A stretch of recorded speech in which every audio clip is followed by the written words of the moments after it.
Just a week ago, while I was checking my emails this morning, I found that a mail that a pastor from London had sent me that England is going to pass a law that from next year, now listen carefully, from 2020, the education ministry in UK pass a law that every 4-year-olds will be taught how to masturbate.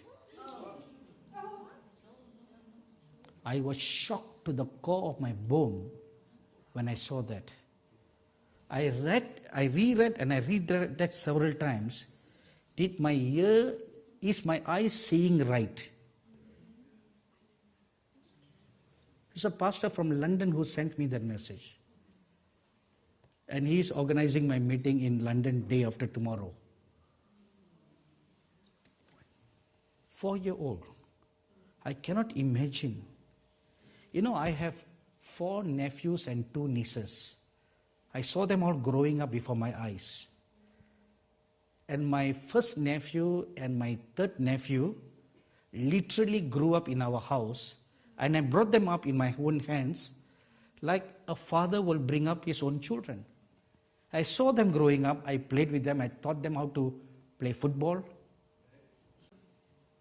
And 2 of my nephews, the first and the third, they are serving the Lord. They are in full-time ministry. One is with me and another is with another ministry. I cannot imagine them going to school and the teachers are teaching them how to masturbate.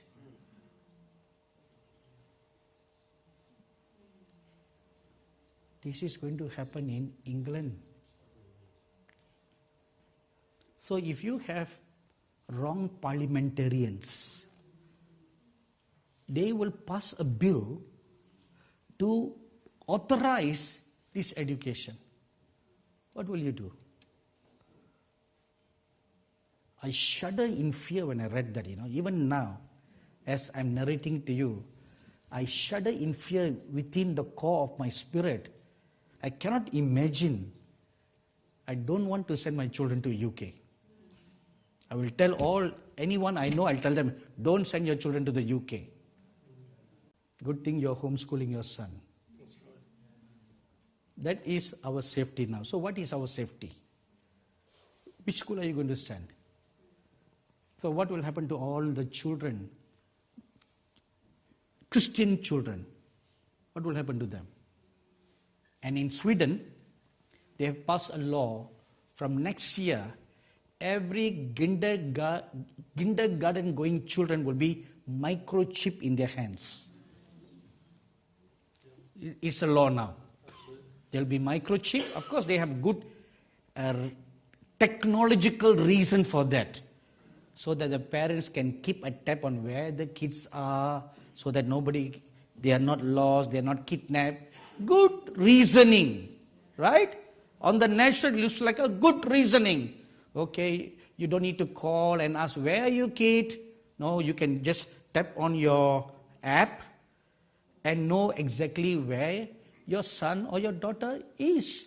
If the school bus is coming late, you will know exactly where the school bus is.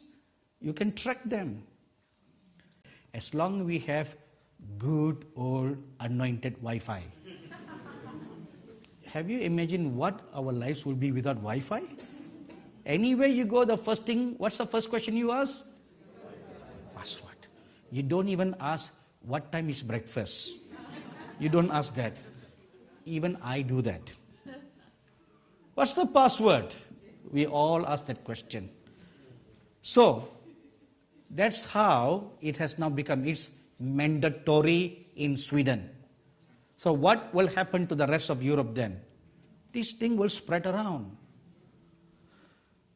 And in the United States, they have passed a similar law where every kindergarten children are taught the gay lifestyle. They are taught to cross-dress. Today you come, okay, let's say a boy. Today you come dressed as a boy, tomorrow you come dressed as a girl. They are teaching these 2 little kids. And you know what's the rationale? How do you know that you are really a boy? How do you know? What if tomorrow suddenly you decide that you're not a boy, you're a girl? So today we are teaching you the options. L, G, B, T, Q, R, Z, T, U, V, Z.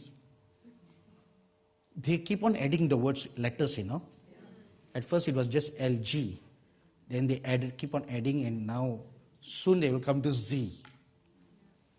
These little kids, I saw a documentary. How the parents, even parents are doing that. A mother in Sweden, she purposely cross-dresses her son and tells her son, you are not who you really are. This is the mother, not a school. A mother telling her little 5-year-old son, you are not who you really are. So you need to discover. So she plaits his hair. And she makes him wear a skirt, wear a dress. And she tells him, just explore. Then another day she has a new dress. Half male dress, half female dress. You know what is worse than all this? The Methodist Church in the United States has embraced that. So they have a cross-dressing pastor.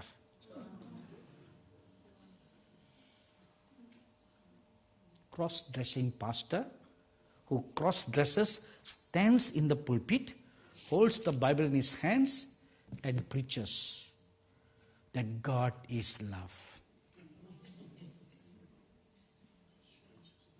Filth.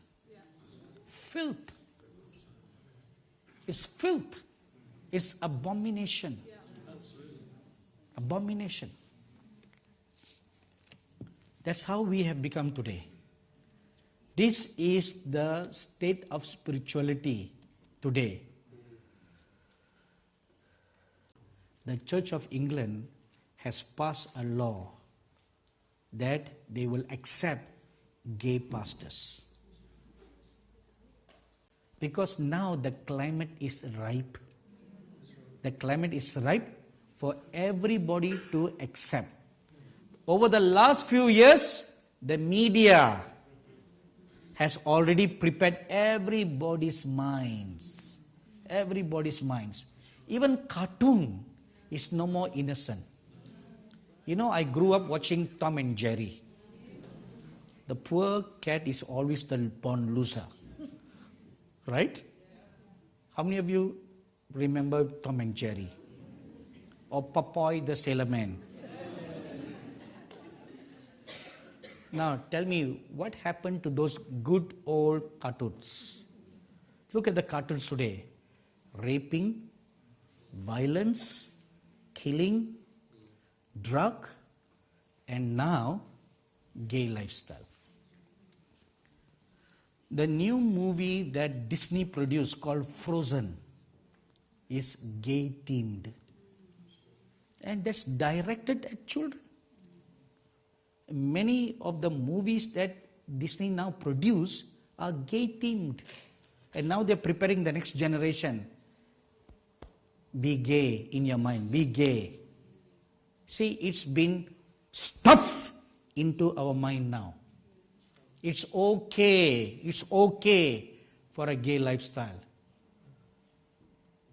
2 years ago, when I upgraded the software update in my iPhone, I was shocked to discover the emojis, there were gay emojis. First, of course, initially it begins right. Father, mother, son, daughter. Then father, mother, son. Father, mother, daughter. Then the next one is man, man. Then woman, woman. And then man, man, son. Woman, woman, son. This is in your iPhone. So, what's happening? This is now become part of our life. That's how the media is telling us today. And a greater shocker was 6 months ago. The supposedly righteous Prime Minister of Israel, Netanyahu, became pro-gay. And just before their major election in the month of September, he appointed a openly confessed gay minister into his cabinet. You know, all the years I was supporting Netanyahu. In all our conferences, we prayed so much for Benjamin Netanyahu. And now he came up with this statement. It's okay. We should be a society of inclusive. We don't exclude anybody. Everybody be inclusive. What's happening?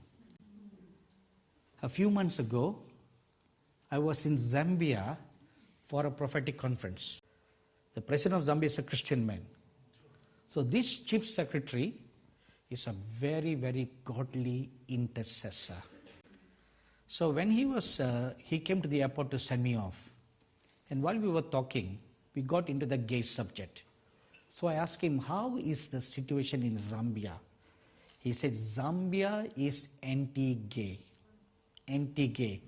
And their president has taken a tough stand. Zambia's doors are closed to gays. We will never accept that. Then he told me, he made a shocker statement to me.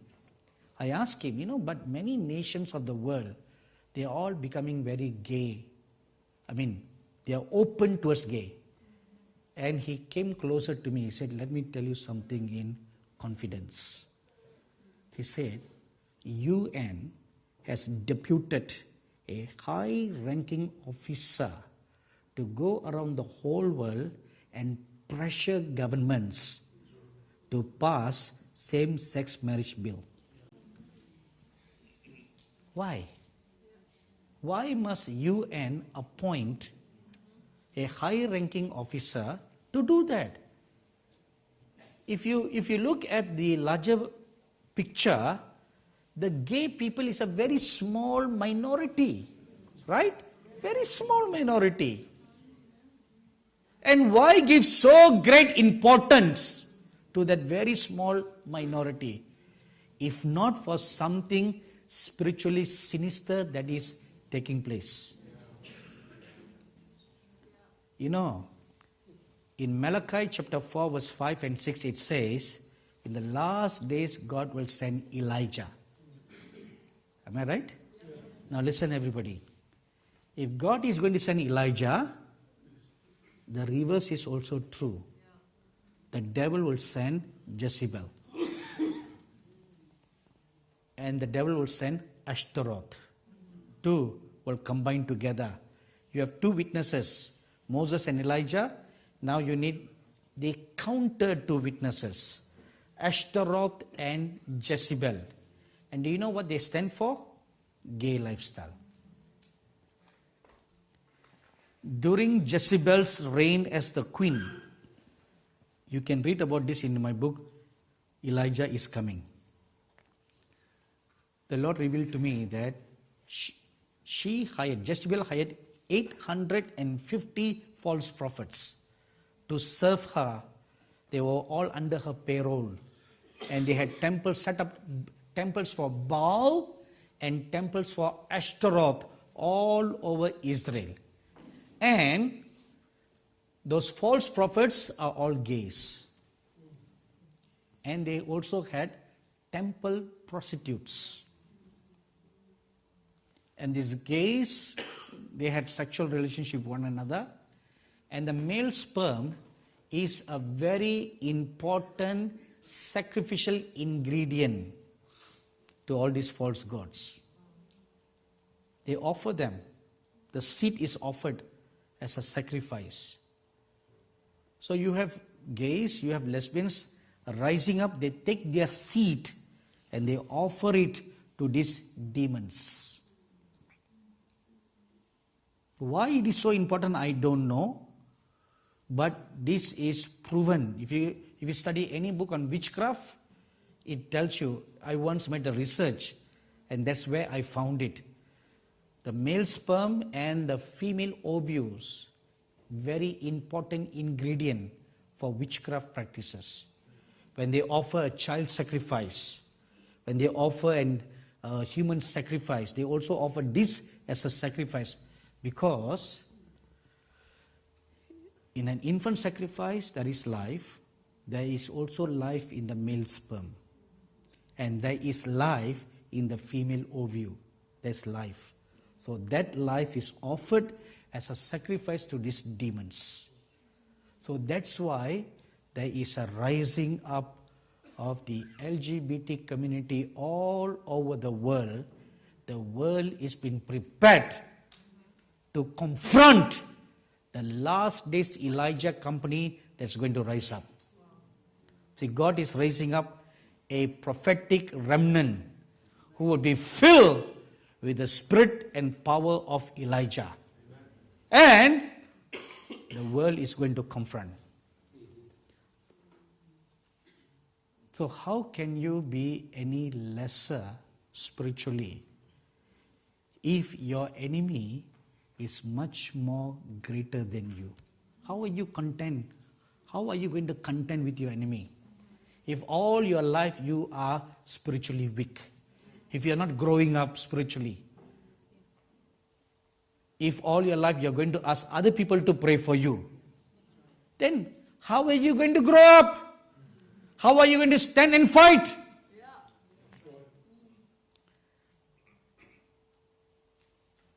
In the year 2014, the Lord called me to fast and pray in Israel for 7 days. And during those fasts, one day I had a visitation from the spirit of Elijah. And the first sentence he spoke to me was this: this last days generation should not make the mistake that I made. I was shocked, because we all have a great role model, Elijah, right? If I ask you who is your biblical hero, everybody will name 2 persons. Who are they? Moses and Elijah. Everybody will name these 2 persons, Moses and Elijah. Even I will name that. So we all have a superhero, idealistic view of Moses and Elijah. To us, they are untouchables. Not in the evil sense, no? They are greater than Marvel heroes. They are the real Avengers, Am I right? If you think about it, they are the real Avengers. Anyway, so when I have such a greatly exalted opinion and view of Elijah, and here he tells me, the last days generation must not make the mistake like I made. I was shocked. I looked at him and said, Father, what do you mean? You made a mistake. He said, I ran away from Jezebel. That was my mistake. God sent me to finish her, and I left the job uncompleted. Incomplete. He ran all the way. Have you ever thought, why did he stop at the gate of Jezreel? He should have gone right in and slaughtered her, and the 400 false prophets were hiding in her palace. See, when there were totally 850 false prophets. 450 prophets of Baal and 400 false prophets. So Elijah told Ahab, gather all of them on Mount Carmel. But on Mount Carmel, only 450 of the prophets of Baal came. The 400 false prophets did not come. They were there in the palace with Jezebel. So after killing the 450, he ran with the strength of the Holy Spirit all the way into the palace and killed the rest of them. For some strange reason, he just stopped at the gate and waited. That was his mistake. And then came Ahab, and he drove past him, went into the palace, narrated to his darling all that Elijah did. She was furious. You know what she did? As soon as she heard what Ahab told her, she went into the temple of Baal. She has a temple inside her palace. And she performed a ceremony offering sacrifices to Ashtaroth and Baal, and kill a sacrifice, gave blood, and swear on the blood and fire that she will kill Elijah. And then she wrote a letter and sent to him. When Elijah read the letter, the spirit that she had already offered the sacrifice, that evil anointing came upon him and bounded him with fear and intimidation. What she could not physically do, Elijah wanted to do. He wanted to die, right? Yeah. It was her magic potion that made him pray the prayer, Lord, take me home. Let me die. Let me die. Let me die. How could a man who so powerfully said, do you know who I am? I stand in the presence of the Lord. For a man who said like that very boldly, now he's like a small little kitten meowing before God, let me die, let me die, let me die. What made him do that? The spirit of Jezebel that bounded him. Intimidation, fear, threatening. And that is how the spirit works even today. And that is why there is a sudden rise of the gay community all over the world. So you should not sit down and let this take place. Rather, the Elijahs in England must arise. You must arise and put up a fight. Where Elijah failed, you must not fail. The last days Elijah company should not fail. You should take the baton from him and run the next lap and finish the work that he left unfinished. That is the reason why God is sending him back to go back and finish your work.